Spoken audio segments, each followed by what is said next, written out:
Welcome to Haunting History, the podcast that reaches back into the past for the events that still haunt us today.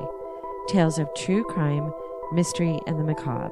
And when we're lucky, the stories were history and the people who lived it and the paranormal meet. Now, who doesn't love a good ghost story, right?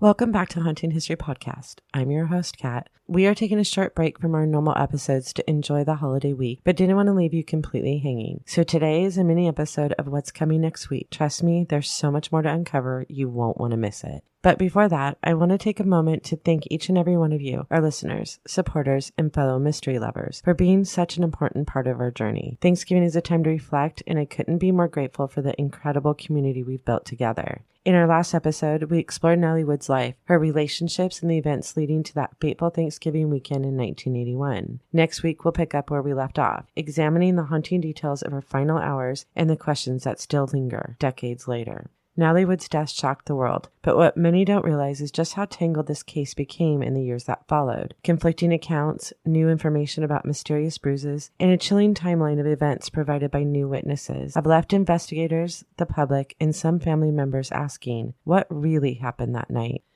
In November 1981, Natalie Wood, Robert Wagner, actor Christopher Walken, and skipper Dennis Davern were aboard Splendour, the home away from home for the Wagners, and they were docked off Catalina Island. Tensions among the group were mounting as the weekend passed. According to some accounts, these tensions eventually erupted into heated arguments by that Saturday night.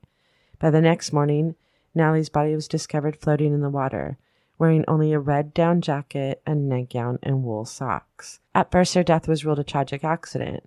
The official story suggested that Natalie may have fallen into the water while trying to secure the yacht's dinghy, but that explanation left too many questions unanswered. Why were there bruises on her arms, legs, and face? Why did it take hours to report her missing? And what about the witnesses on nearby boats who claimed to hear a woman's cries for help echoing across the water? For years, those questions went unanswered. The initial investigation was closed quickly, and Natalie's death was labeled an unfortunate accident. But in the decades that followed, people close to the case began to speak out. Dennis Davern, the yacht captain, admitted that he lied to investigators in 1981, claiming he'd been pressured by Robert Wagner to stick to a version of events that downplayed what really happened.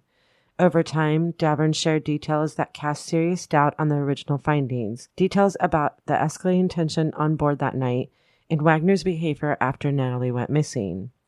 Natalie's sister, Lana Wood, also stepped forward. She has long been vocal about her doubts, insisting that Natalie's death was no accident. She has repeatedly mentioned Natalie's lifelong fear of dark waters and claims that Natalie was considering another split with Wagner.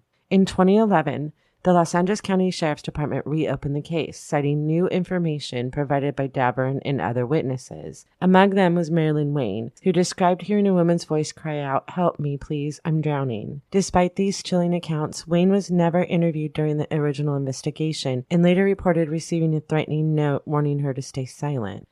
By 2012, the coroner's office amended Natalie's death certificate, changing the cause of death from accidental drowning to drowning and other undetermined factors.